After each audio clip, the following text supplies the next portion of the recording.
Proceso isotérmico. Tomando en cuenta la etimología de la palabra isotérmico, podremos decir que la característica principal de este proceso es la temperatura constante, siendo el volumen y la presión las variables cambiantes. La primera ley de la termodinámica nos dice que la energía no se crea ni se destruye, sino se transforma, y esta energía viene siendo la energía interna, que va a ser igual al calor suministrado más menos el trabajo. Positivo cuando el sistema es quien realiza el trabajo y negativo cuando el entorno es quien realiza el trabajo. Proceso isobárico. Un proceso isobárico se define como aquel proceso en donde la presión se mantiene constante, el calor transferido al sistema realiza trabajo, pero también cambia la energía interna del sistema. Un ejemplo cotidiano de un proceso isobárico se presenta al hervir agua en un recipiente abierto. Al suministrar energía calorífica al agua, esta sube de temperatura y se convierte en vapor. El vapor que se obtiene tiene una temperatura superior y ocupa un mayor volumen, sin embargo la presión se mantiene constante. Proceso adiabático. Se le llama proceso adiabático cuando un sistema no pierde ni gana calor. En otras palabras, se considera proceso adiabático a un sistema especial en el cual no se pierde ni tampoco se gana energía calorífica. El término adiabático hace referencia a los elementos que impiden la transferencia de calor con el entorno. Una pared aislada se aproxima bastante a un límite adiabático. Otro ejemplo es la temperatura adiabática de llama, que es la temperatura que podría alcanzar una llama si no hubiera pérdida de calor hacia el entorno. Isocórico y politrópico. ¿Qué es un proceso isocórico? Este es un proceso termodinámico que ocurre cuando el volumen es constante para llevar a cabo un proceso isocórico en un gas líquido o en un líquido. El volumen siempre va a ser constante, nunca cambia. El proceso politrópico es un proceso termodinámico que ocurre cuando la relación que hay entre la presión y el volumen V dada por P por Vn se mantiene constante. El exponente n es un número real, generalmente comprendido entre 0 e infinito, pero en algunos casos puede llegar a ser negativo.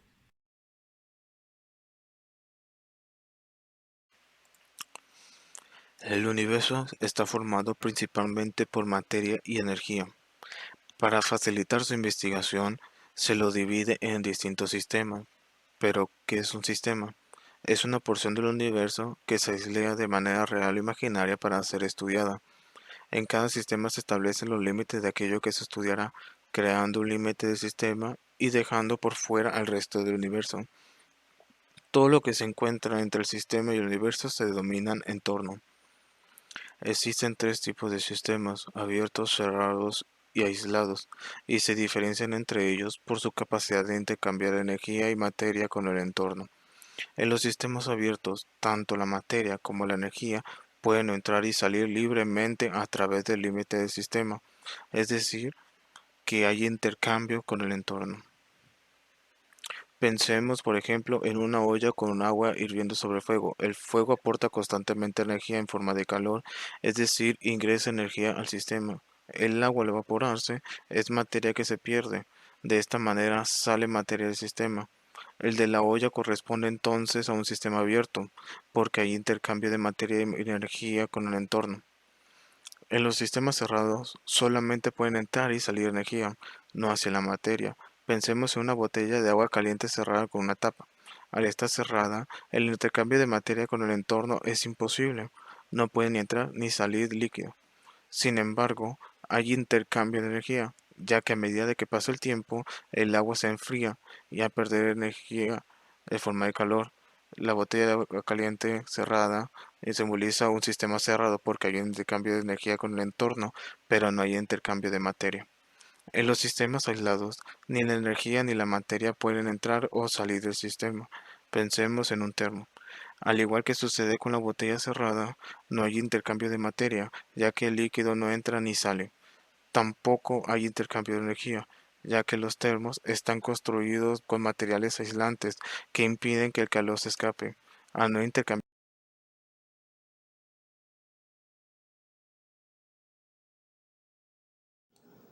Sistemas termodinámicos.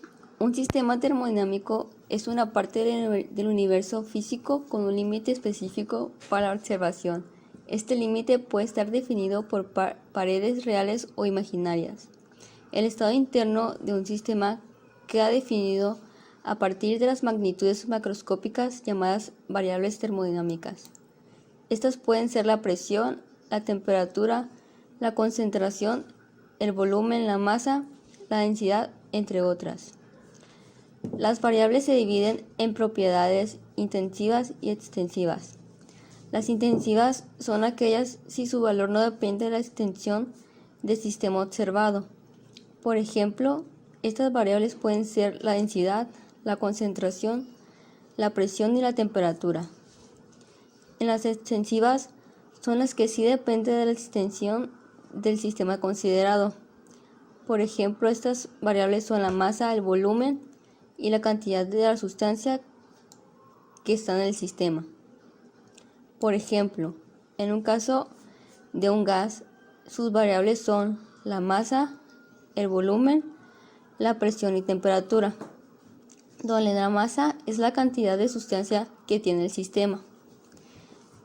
Se puede expresar en kilogramos o en el número de moles del sistema. El volumen es el espacio tridimensional que ocupa el sistema. Se expresa en metros cúbicos o en litros. La presión es la fuerza por unidad de área aplicada sobre un cuerpo en la dirección perpendicular a su superficie. Esta se expresa en pascales o la atmósfera, que es una unidad de presión comúnmente utilizada. Y la temperatura, que a nivel macroscópico está relacionada con la energía cinética que tienen las moléculas que lo constituyen. Macroscópicamente, la temperatura es una magnitud determinada, el sentido en que se produce el flujo de calor cuando dos cuerpos se ponen en contacto. Esta se puede medir en kelvins o en Celsius. La termodinámica estudia las transformaciones energéticas que experimenta un sistema termodinámico, por lo que es necesario introducir ahora qué tipos de energía entran en juego cuando un sistema experimenta una determinada transformación y cuál es la relación que existe entre ellos.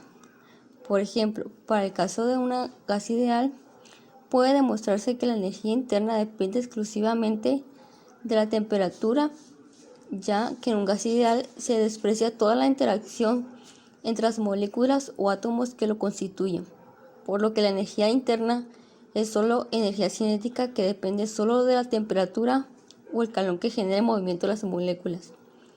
Este hecho se conoce como la ley de Joule.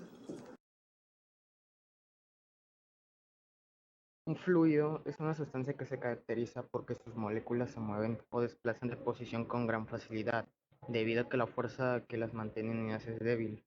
Los fluidos se pueden distinguir porque al aplicársele una fuerza, se deforma. Estos carecen de una forma propia y adoptan la forma del recipiente en el cual está contenido. Si se mete un fluido en un recipiente o en un vaso, el fluido tomará la forma del vaso o del recipiente en el que se ha puesto. También se desplazan con gran facilidad. En estado de materia, los fluidos se encuentran en forma de líquido y gas. También en la clasificación entra el estado plasmático. Hay una diferencia entre estos dos estados, y es el que en el estado líquido adopta la forma del recipiente que lo contiene y mantiene su propio volumen. Los gases, a diferencia, adoptan la forma, pero estos carecen de un volumen. Las moléculas chocan entre sí en el estado líquido, mientras que en el estado gaseoso estas están dispersas o están en libre movimiento. La presión es la fuerza que se ocasiona sobre un área debido a su peso. Existen diversos tipos de presión: atmosférica, diferencial, etc. La presión hidrostática es la fuerza que ejerce un líquido que se encuentra en reposo, es decir, un líquido que no está en movimiento o que no existen fuerzas que alteren su movimiento. Esta fuerza a una determinada profundidad. Un ejemplo de esto es si se sumerge una persona en el mar. A medida que ésta va descendiendo, se empieza a sentir el efecto de la presión hidrostática. La presión hidrostática no actúa simplemente sobre un cuerpo ejerciendo su fuerza hacia abajo, sino que la ejerce en todas las direcciones en un área. La conservación de la energía se rige bajo el principio de la conservación de la energía, el cual dice que la energía no se crea ni se destruye, solo se transforma de unas formas en otras. En estas transformaciones, la energía total permanece constante, es decir, la energía total es la misma antes y después de cada transformación. Algunos ejemplos de las características de los fluidos son los siguientes. Flujo laminar. El flujo o movimiento de un fluido que se describe en función de tres variables, las que serían la presión, la densidad y la velocidad. Si estas cantidades se mantienen constantes al transcurrir el tiempo, se le conoce como flujo estacionario. Estas cantidades pueden variar de un punto a otro, pero no en un punto determinado. Otro ejemplo es el flujo incompresible, que es cuando la densidad de un fluido no cambia en ningún punto. Flujo ideal. La viscosidad de un fluido se debe al rozamiento entre las moléculas que se encuentra el movimiento. La viscosidad es el equivalente a la fricción. A mayor viscosidad es necesaria mayor fuerza o presión para mantener al fluido en movimiento. Realmente no existe ningún fluido ideal, ya que todos tienen cierto grado de viscosidad. Pero al igual que en la mecánica, en algunas ocasiones se puede despreciar la fricción, ya que ésta genera efectos que son insignificantes. Flujo irrotacional. Si al colocar un objeto en el interior de un fluido en movimiento, el objeto no roto gira sobre su propio eje, el flujo es irrotacional. Un ejemplo de giro irrotacional se presenta cuando quitamos el tapón de una tina de baño, ya que se presenta un flujo en rotación.